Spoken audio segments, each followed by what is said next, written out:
Hi, everyone, and welcome. Today, we're diving deep into Chapter 10 of the Bhagavad Gita. And look, this isn't just some ancient, dusty philosophy. Think of it as a practical guide, a manual for completely rewiring how you perceive reality so you can learn to see the sacred in everything. So the chapter kicks off by tackling this massive, fundamental human problem. You and I, we live in a world of limits, right? Of beginnings and endings. So how can our finite, limited minds ever hope to truly grasp something that is infinite, that is eternal, that is everywhere, all at once? It's a huge question, and it's exactly what Arjuna is struggling with.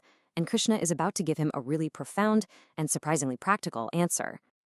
And I love how Krishna begins. It's not a demand or a lecture, it's an invitation. He calls this his supreme word, and he says he's offering it because Arjuna's heart is now open, it's receptive. This tells us right away that this isn't just a lesson for the intellect. It's an intimate teaching meant for a heart that's ready to listen. And that leads us to a really crucial distinction that Krishna is making here. He's pointing to something beyond vidya, which is intellectual knowledge, knowing about God from reading books. He's trying to guide Arjuna toward jnana, which is a direct, personal, experiential knowing that comes from the heart. The first one can lead to rigid dogma, but the second, that leads to a profound sense of unity with everything. Okay, so before we can learn how to see the divine, we first have to get our heads around a core principle about where everything actually comes from. This is the foundation for the entire practice that's about to be laid out. And here it is, a really powerful, totally direct declaration. Krishna reveals that he is the single origin point for, all of existence. Every single object, every being, every thought, every event you can possibly imagine, it all proceeds from this one single source. And just look at the scope of this. We're not just talking about the good things here. We're talking about everything.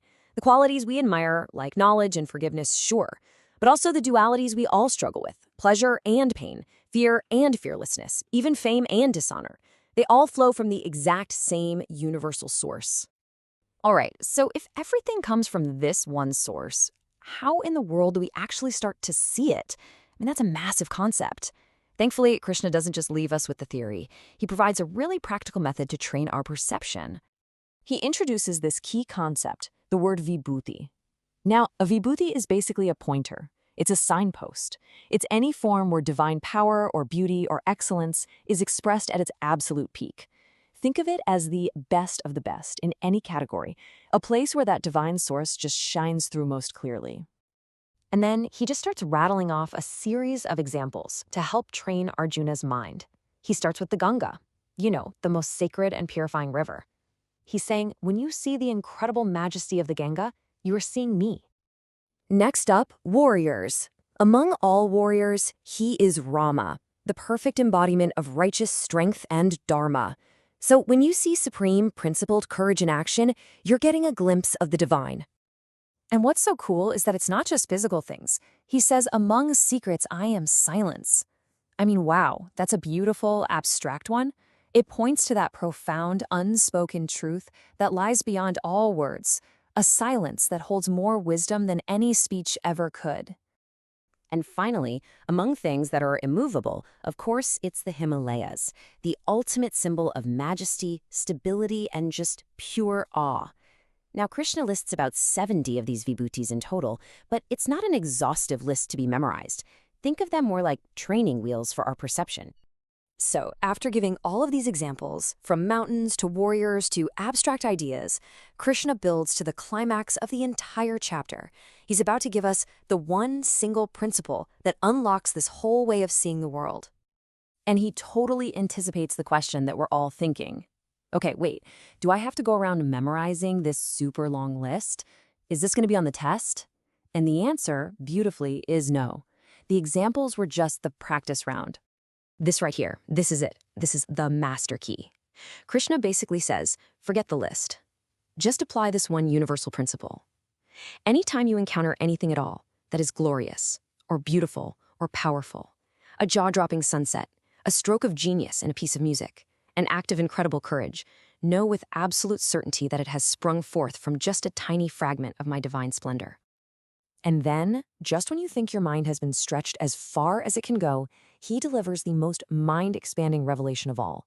After showing us all this glory and might, Krishna tells Arjuna that this entire cosmos, in all of its unimaginable vastness, is supported and held together by just a single, infinitesimal fragment of his being. Just think about that for a second. Everything we've ever seen or could ever imagine is just a tiny spark of a much, much greater reality.